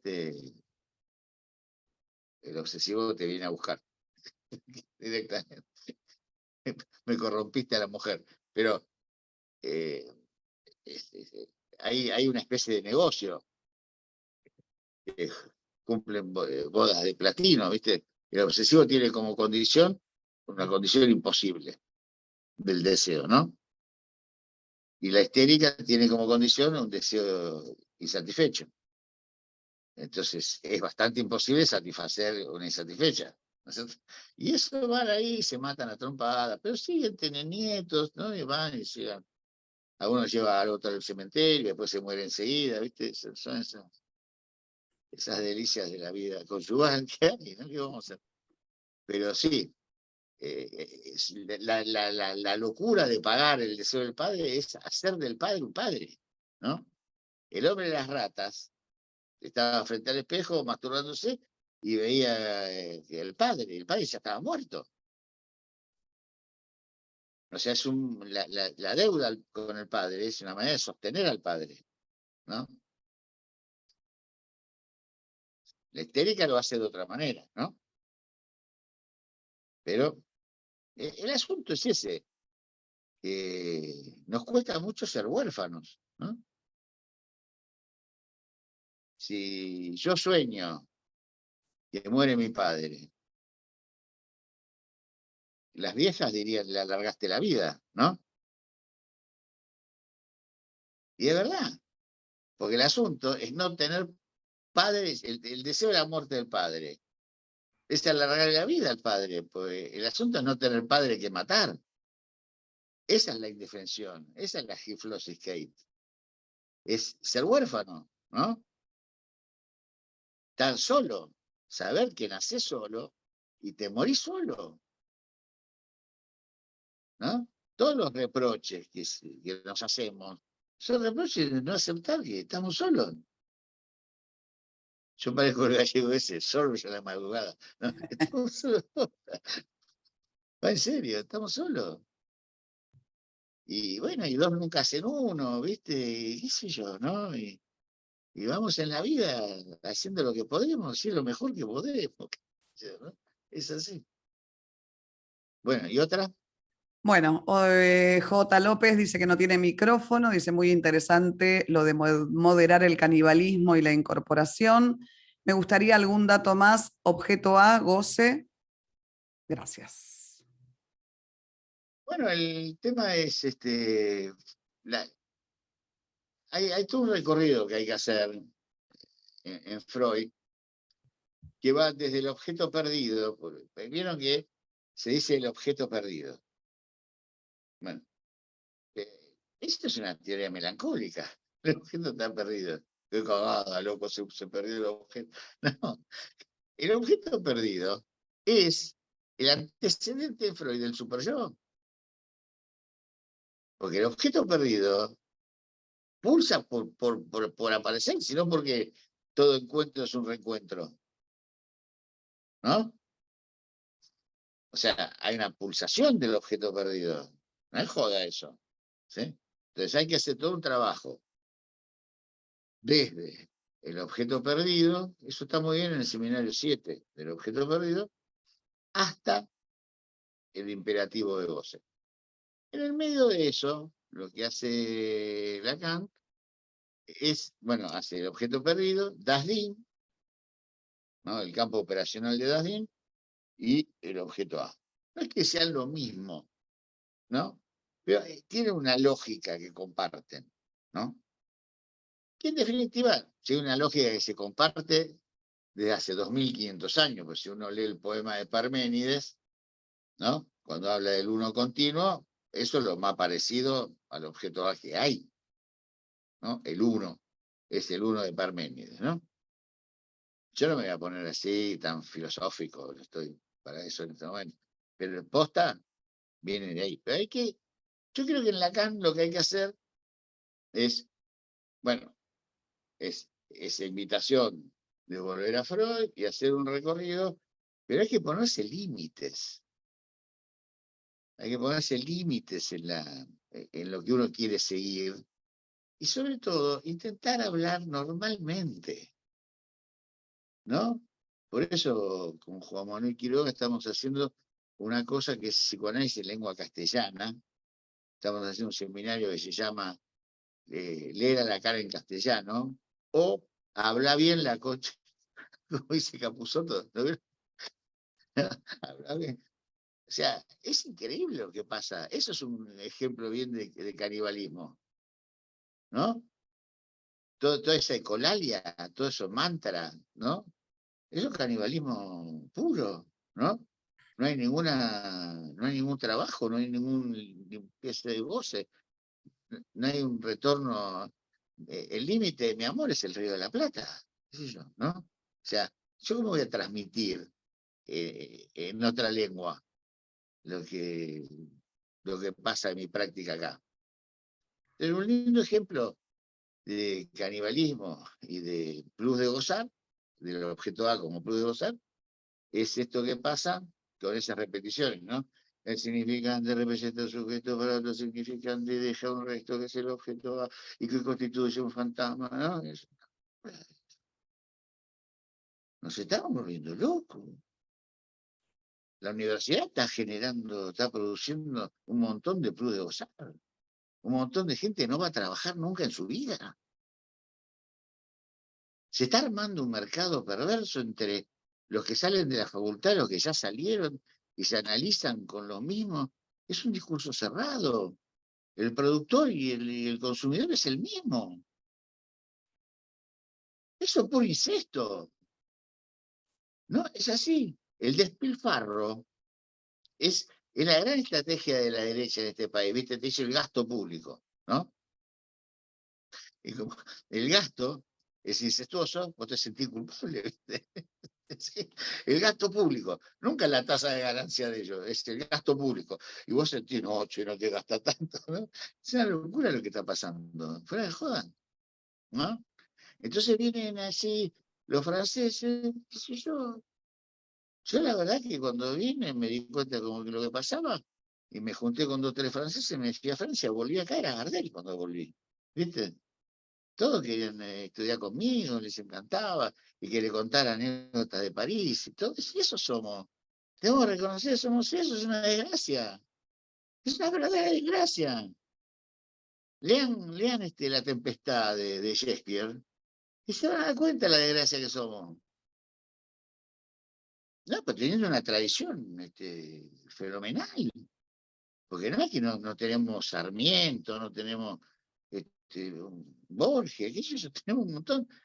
Se hacen ejemplos con autores europeos del siglo XIX.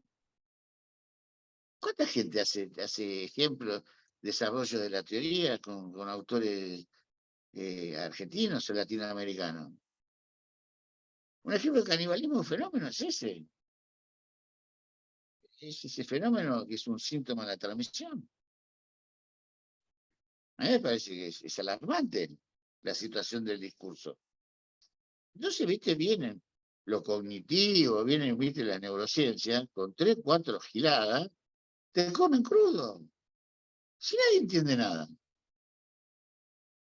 La gente joven pasa por, ve una cueva, ¿no? Ve así y dice, ¿qué dan acá? Psicoanálisis, no entiendo nada. Es así lo que está pasando. Es un lindo ejemplo de canibalismo. Fenomenal ejemplo de canibalismo.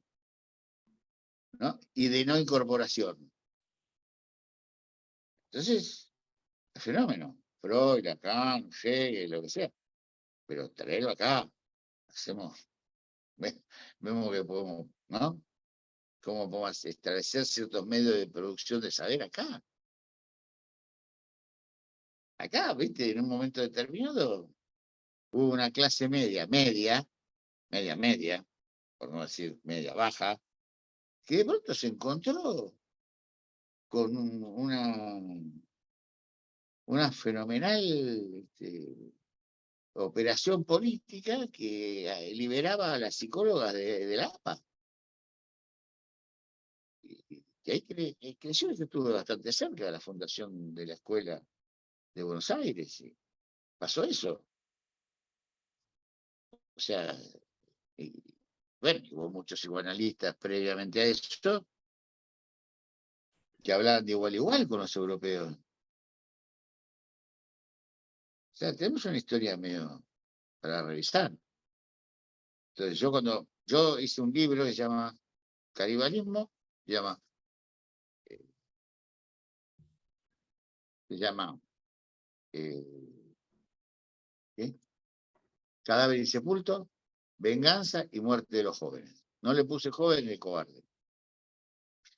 Si ustedes ven todas las tragedias, van a ver que hay un cadáver insepulto, la venganza y la muerte de los jóvenes. Piensen en Antígona, o piensen en Edipo, o piensen en Écuba, o piensen en Hamlet, ¿no? En todos hay un cadáver insepulto, una venganza y la muerte de los jóvenes. En Latinoamérica, lo que tenemos que averiguar es cuál es el cadáver insepulto, porque justamente lo que no podemos articular que haga una cuestión estable es una deuda en Latinoamérica, como explicaba antes. La deuda estabiliza por ser impagable, ¿no? Cuando nosotros vamos a psicoanalizar, ¿nosotros por qué cobramos? La plata que recibimos, ¿por qué es? No es por lo que no sabemos, ¿no? El que quiere que cobra por lo que sabe, está aplicando el psicoanálisis, ¿no? Y hasta nuevo aviso, el sujeto supuesto saber es el inconsciente del analizante, ¿no? Ahora, hay que saber mucho para poder no saber. Ahí, hay que saber un montón. Entonces, la formación del analista tiene que ver con esto, ¿viste? Con estar orientado respecto de cierta cosa, porque para saber están los cognitivos, ellos saben, ¿no? ¿O no? saben todo. Las neurociencias saben un montón. Entonces, nosotros pagamos cobrando por no saber. Si no, la singularidad del otro no va a aparecer nunca, ¿no?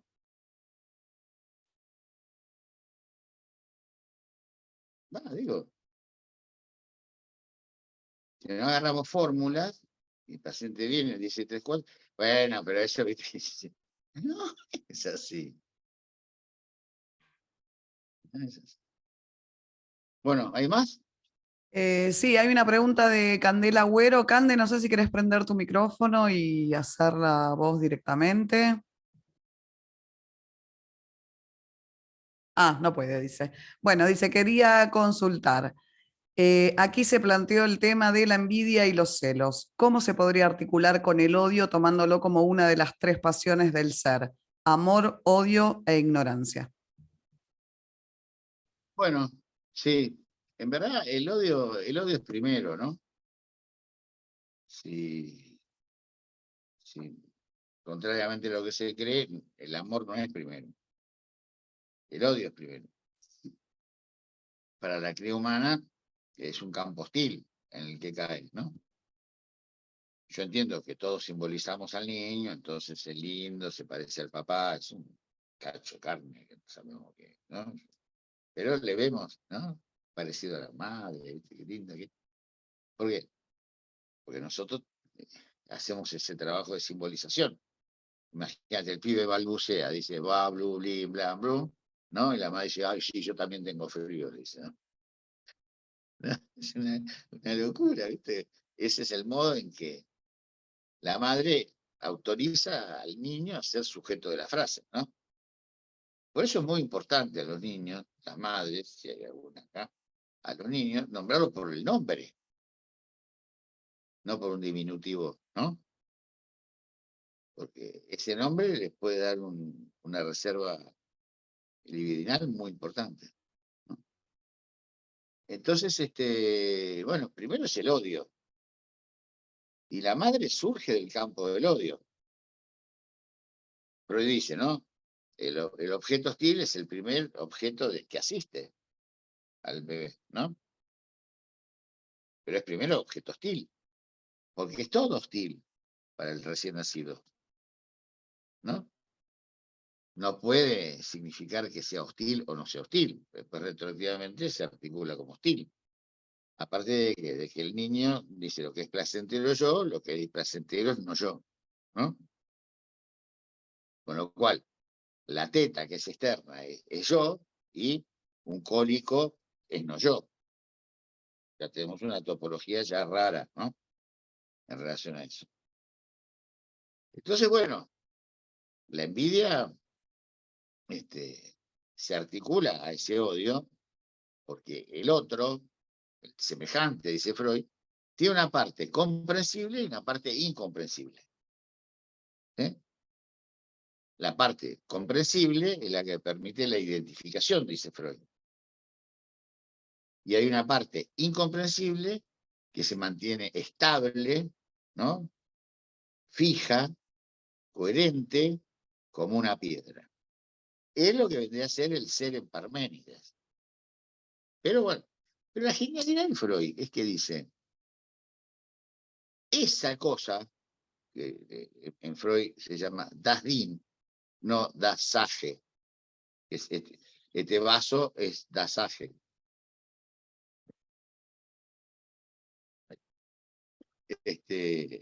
Das Ding. Es como si fuera la cosa. ¿Vieron la película? ¿No? La cosa, Alien. Es eso. Todos los fenómenos de límite, el extrañamiento, etcétera, son acercamientos a la cosa, ¿no?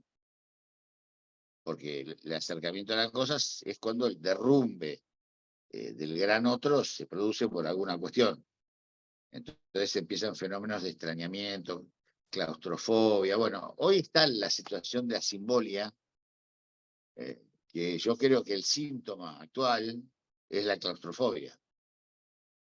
Lo que más veo yo es claustrofobia, planteado como ataque de pánico, ¿no? Hay gente que dice que tiene temor de volar, pero no es temor de volar, es cuando cierran y lo dejan ahí adentro, ¿no? Y cada vez hay más claustrofobias. En el sentido que se ha perdido el horizonte. El apocalipsis llegó, ¿no? Todas las generaciones tuvieron un sueño de fin de mundo, dice Lacan. Pero el problema es que ahora es posible. Entonces, si ustedes leen Mark Fisher, por ejemplo, en Realismo Capitalista, van a ver que él plantea la melancolía como la pandemia, la depresión. Y eso se ve clínicamente, ¿no? El desgano, la sedia, la situación así, ¿no? La falta de cualquier deseo. Y bueno, es muy importante considerar eso. Es como que el horizonte no está lejos, el horizonte se cerró. Hay un libro que cita Lacan en el Seminario 9, de un autor extraordinario, que a mí me gusta mucho, se llama Maurice Blanchot, que se llama Tomás el Oscuro. Y Lacan lo recomienda para entender lo que en el seminario siguiente va a ser el objeto A. Y empieza así, que el tipo se mete en el mar y empieza a sentir unas sensaciones raras, ¿no? Como y una nube cae sobre él, ¿no?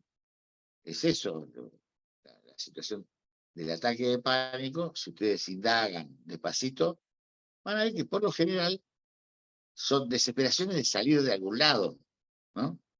De claustrofobia, de encierro, de eso, ¿no?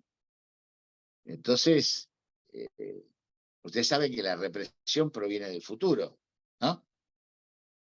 Yo no voy a reprimir cómo he sido, cómo soy, sino que voy a reprimir respecto de cómo querría ser. O sea que es el ideal el que sostiene la represión, ¿no? Es según mi ideal que yo reprimo. Ahora, el problema es que los ideales cayeron. Porque, como dice mi amigo Pablo Román, está bien, no hay más categorías, ok, no hay más categorías. Pero, ¿qué categorías hay? ¿No? Es buenísimo lo que dice. Estamos de acuerdo, che, esas categorías ya no sirven, está bien viejo, Freud es viejo, todo es viejo, ¿viste? Bueno, pero ¿qué categorías hay? ¿Cuáles son las categorías? ¿No?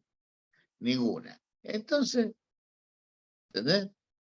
Es una sensación de agobio, de encierro, ¿no?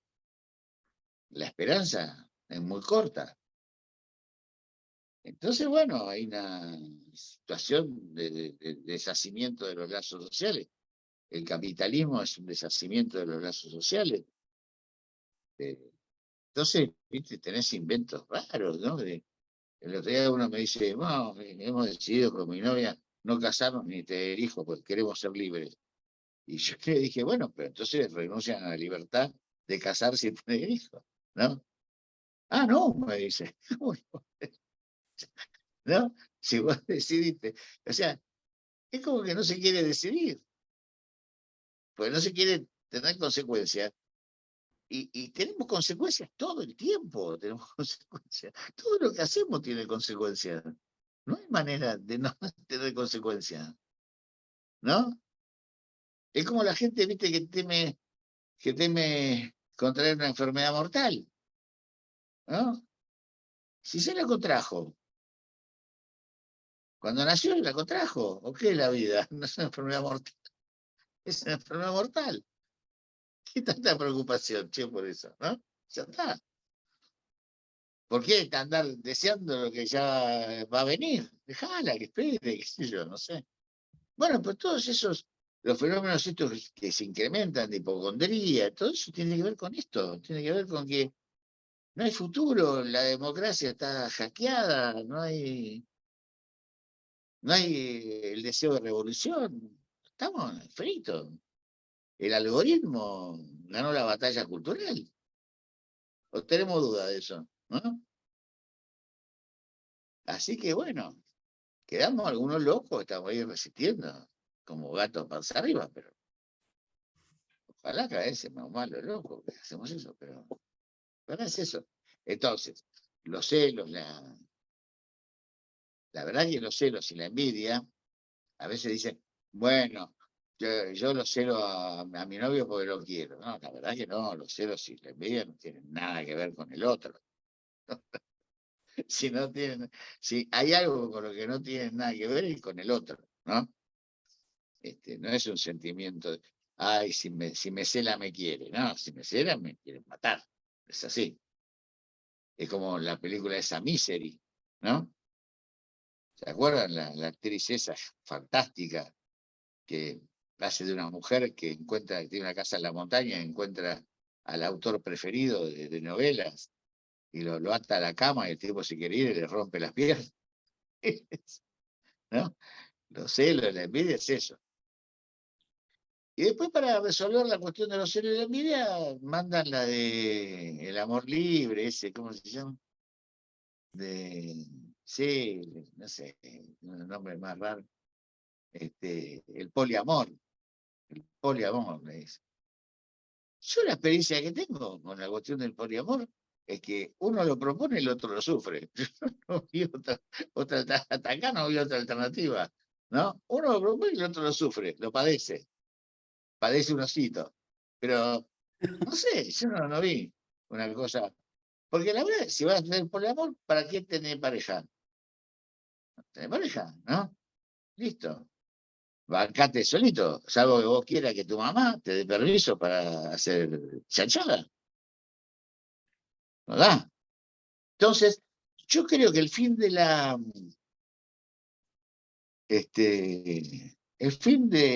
humanidad, como decían algunos, decía Koyev, que era un ruso divino, que hacía pasar por. El fin de la historia es el fin de la virilidad. Es así. Y el feminismo está de tercera generación, íbamos juntos por la calle, ¿no? Pero de la cuarta, hay un libro de un tal Bernabé que advierte sobre la cuestión de las diversidades. Se llama La trampa de las diversidades. Vale la pena leer. Hay un problema ahí. Y después vieron que el psicoanálisis, como le critica a Blanchot a Foucault, dice, el psicoanálisis junta lo más antiguo, conservador de la ley de la sangre, ¿no? Y lo más moderno, la sexualidad infantil. Es lo que los volvía a Freud el enemigo principal del nazismo, ¿no? Entonces me parece que se ha generado un ambiente muy superyoico, muy superyoico. Lo digo así, sencillamente, en el sentido de que las chicas están mucho más preocupadas por lo que piensan sus amigas que por lo que les pasa a ellas, ¿no? Y cómo hablás y lo que decís.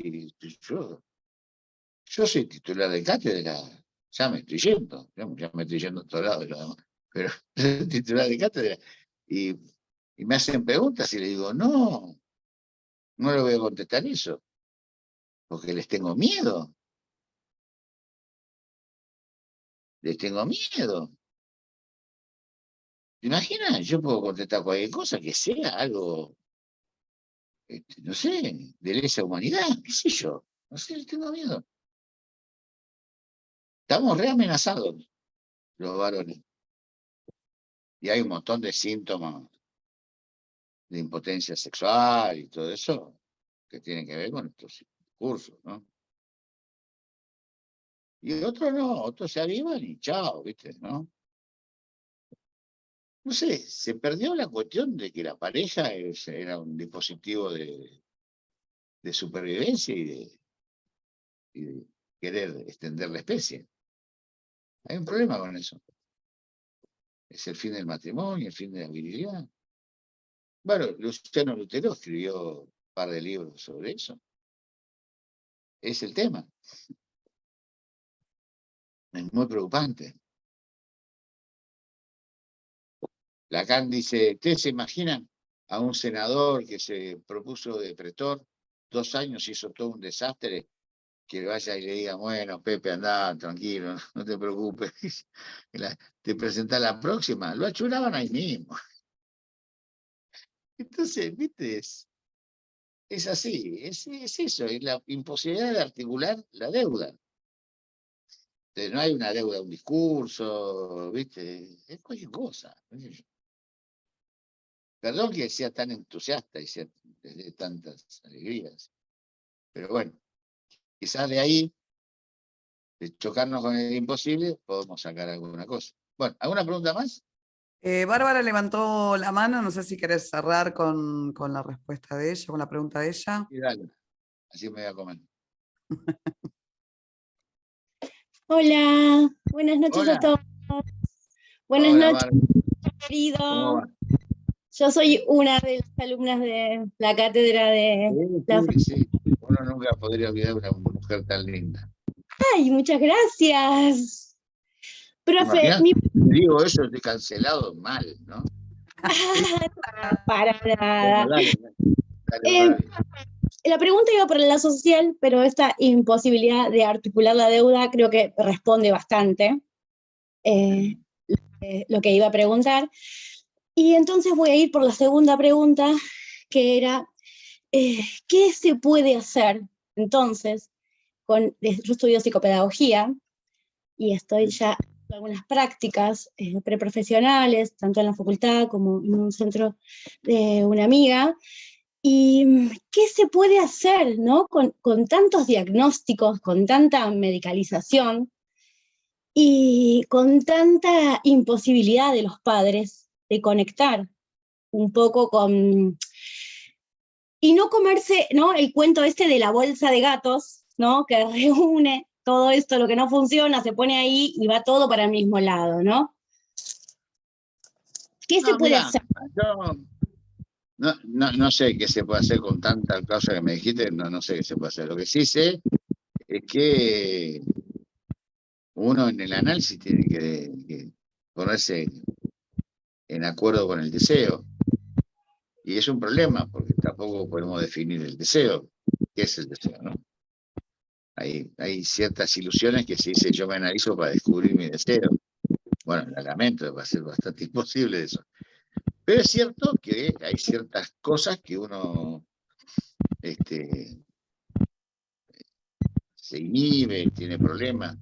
Y yo creo que lo importante, si vos sos psicopedagoga, yo he hablado con muchas psicopedagogas y maestras y todo eso, es que vos puedas establecer una relación con tu paciente, ¿viste? Y eso es muy importante, ¿no? Me parece que todo está tendido al diagnóstico y no al tratamiento, todo está tomado en esas advertencias de esto y de aquello. Y si vos le apostás a la relación con el pibe, a mí me ha pasado siempre que eso garpa. Los pibes, cuando vos lográs establecer una relación y ven que la cuestión, hay una cosa honesta para con ellos, yo tengo hombres hoy que por ahí me llaman, bueno, un montón de anécdotas, pero y es increíble lo que pasa con eso, porque un día me llamó uno, lo atendí el teléfono y empezó, me dijo, hola, ¿qué tal, Carlos? Sí, le digo, ¿vos no te vas a acordar de mí? Le digo, ¿qué haces, Pedro? Se puso a llorar del otro lado. Yo siempre, el mismo maricón, llorando. Me habían pasado 15 años, ¿no? Y le reconocí la voz. ¿Cómo es eso, no? Hay algo que pasa si vos estás en lo que haces. Mm, Además, todo lo demás sí es un problema, pero es nada más que para advertir, ¿no? Que bueno, es el capitalismo, las farmacéuticas tienen que vender pastillas, ¿qué va a hacer? ¿No? mm. También pobre gente tiene que vivir de algo, ¿viste? Pero lo importante es eso, fundamental, mientras te den la oportunidad de establecer una relación, no solamente con tu paciente, con cualquiera, establecerla porque es lo que está hackeado. Sí, muchas gracias. Me pasa que Marta hablaba en uno de los seminarios y hablaba de no caer en la fascinación también, ¿no? Como que la fascinación. Marta Chácar. María Marta, esa no sabe nada. Hablaba de no caer en la fascinación, ¿no? Y a mí es un lugar, ¿La fascinación de qué? la fascinación de las infancias, ¿no? Que las infancias logran fascinarte, como te capturan. Yo me refasciné con los chicos y la verdad que me enseñaron un montón y me dejé llevar. Un analista no se deja llevar el discurso del analizante, no, mejor que abandone. Qué hermoso lo que decís, porque te juro que me es bastante difícil no caer en ese lugar, ¿no? Me conmueve, me ¿Hay siento, alguna me pregunta? Gracias, Barbie. Estoy sin comer, me quiero comer. vaya a comer. Bueno, Bueno, ¿no hay más? muchísimas gracias, Carlos, y a A todos. vos, Laura, a vos y a todos y Bueno, todas. chao. Gracias. Gracias, buenas Chao. noches.